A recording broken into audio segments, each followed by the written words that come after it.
Here's an uncomfortable truth no one says out loud. Learning more doesn't make you smarter, it just makes you feel smarter. If watching another video, reading another book, or buying another course actually made you better, you wouldn't still be stuck where you are, but you are. You learn every day, you consume knowledge as a form of self-soothing, and you label that busyness as self-improvement. This isn't a discipline problem or motivation problem, it's an addiction to safe learning. Your brain loves the feeling of understanding without paying the price, loves the sense of I get it without risking failure, embarrassment, or the realization that you're not as good as you thought. Passive learning gives you a dangerous illusion. It lets you delay action while still protecting your identity as a serious, growth-oriented person. And if you don't see this for what it is, you can spend years accumulating knowledge while your real ability remains empty, because you're using information as emotional painkillers instead of tools for real change. This video won't make you comfortable, because we're going to confront a hard truth. Most people don't fail because they lack knowledge. They fail because they learn to avoid the feeling of not being good enough. Now we get to the part most people don't want to hear, but it's the root of everything. You don't learn a lot and forget, you learn to avoid. You think you're building skill, but you're actually escaping the one moment that would make you better. The moment you have to do the work, mess up, feel embarrassed, and face your own clumsiness. This is where the brain runs its most subtle trick. It swaps clarity for competence. When you watch a tutorial or read a smooth explanation, your brain experiences cognitive fluency. The information flows easily through your eyes and ears, you nod along, it feels obvious, and your brain concludes, this is easy, I've got it. But that's recognition, not recall. Recognition is seeing a face and thinking, I've seen them before. Recall is being able to pull their name and identity out of memory with no hints. The problem is, modern learning environments feed you almost nothing but recognition. Catchy thumbnails, 5-minute summaries, 10-step checklists, and explanations that feel right. They give you the sensation of understanding without forcing you to rebuild the knowledge from scratch, without forcing you to sweat it out. And knowledge that never meets sweat never becomes skill. The second trap is even darker. Dopamine. Your brain doesn't always reward results. It often rewards signals that results might be coming. A new course, a new book, a new tutorial, a new system. These are signals that you're getting closer, and dopamine fires like an advance payment. You feel motivated, relieved, like you're doing the right thing. But it's fake momentum. It's like smelling food and thinking you've eaten. And once you've gotten the reward up front, you lose the reason to pay the real price through action. That's why you can watch 20 videos on design, read 30 articles on coding, finish 10 books on communication, and still stay the same. You don't lack information. You lack situations that force your brain into recall. And when that moment arrives, the blank page, the empty screen, the problem you don't know how to start, your brain instantly flips into defense mode. It says, danger, failure is possible here, exposure is possible here. So you retreat, not because you don't want to improve, but because improving always comes with an intensely uncomfortable phase. Producing something bad, your first output doesn't match what you imagined.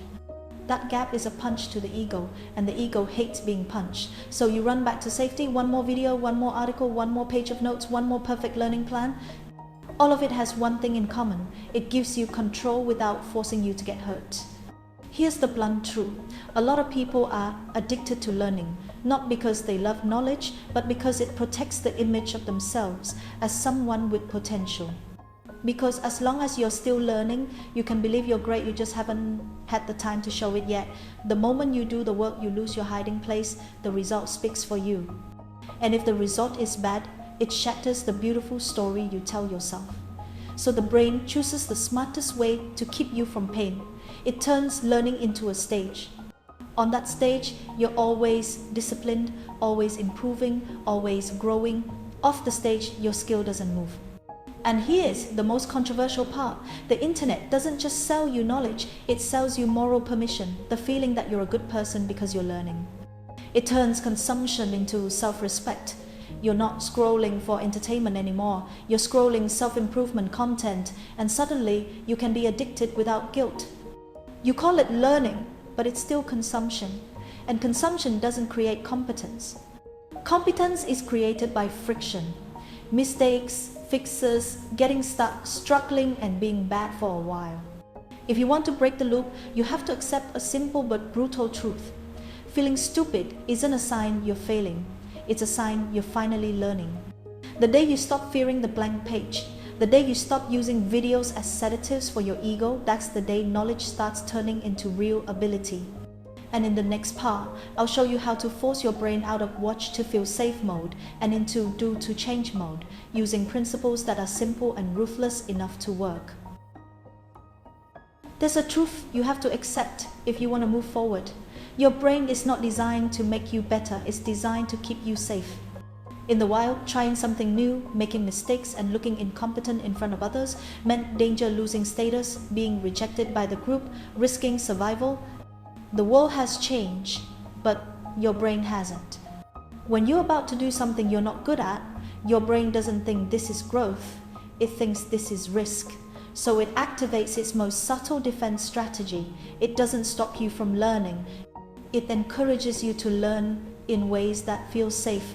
Watching another video is safe. Reading another article is safe. Taking more notes is safe.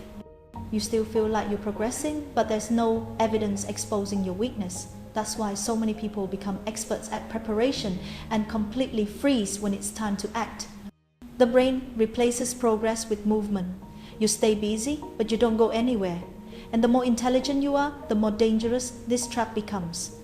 Smart people are excellent at rationalizing avoidance. They call it needing more knowledge, not being ready yet, or wanting to do it properly.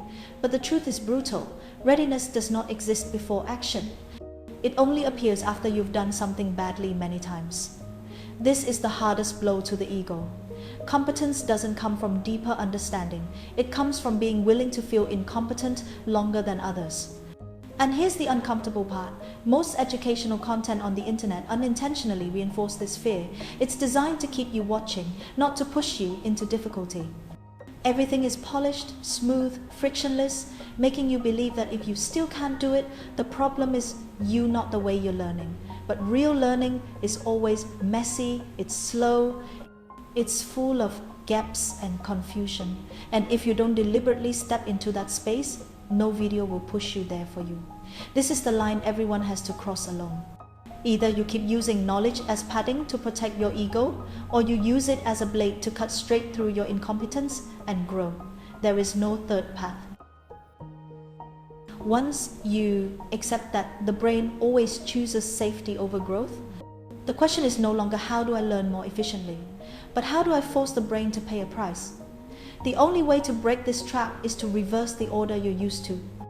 Don't learn first and act later. Act before you feel ready. The first principle, and the one your brain hates the most, is prioritizing output over input. Every time you watch another video, ask yourself, what concrete thing will exist after I close the screen? If the answer is nothing, you've consumed more without creating ability. Knowledge only starts to stick when you force the brain to produce output, even if it's messy, even if it's wrong. The second principle is allowing bad first drafts to exist. Perfectionism isn't high standards, it's avoidance disguised as virtue. You don't need to be good to start, you need to start, so there's something you can improve. The brain hates bad drafts because they're living proof that you're not skilled yet, but that proof is the foundation of real competence. The third principle is learning just in time, not learning for storage. Most learning fails because it's detached from a specific problem right in front of you. When you learn for later, the brain tags the information as non-urgent and discards it.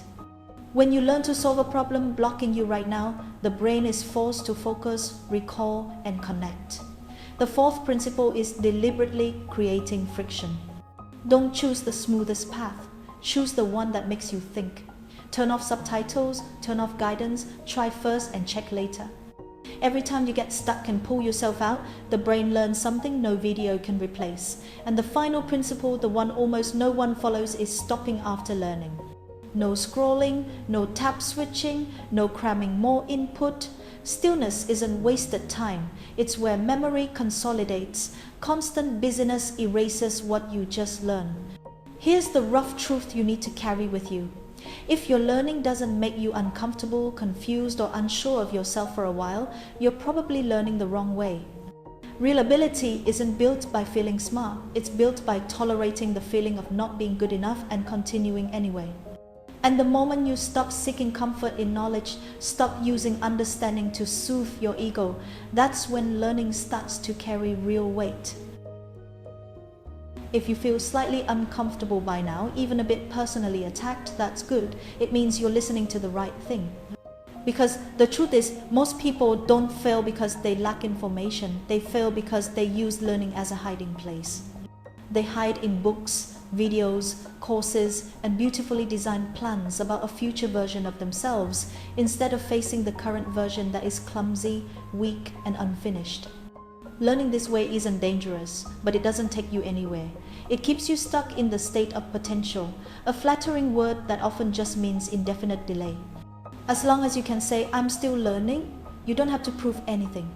The moment you act, all illusions collapse. Results speak for you, and results don't care how many videos you've watched or how many notes you've taken. They only reflect one thing: how much friction you've faced with reality.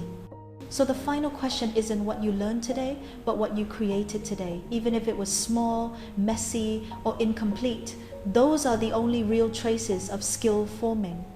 You don't need to be the best, and you don't need to move faster than anyone else. You just need to stop using knowledge to lull yourself to sleep. The day you accept that feeling stupid, awkward, and uncertain is the unavoidable price of growth, you stop fearing it. And when you stop fearing it, you stop hiding.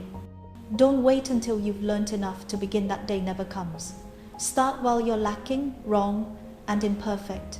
That's not failure, it's the only path. And if there's one thing to remember after this video, it's this: knowledge has no value if it doesn't change your behavior. Everything else is just noise disguised as insight.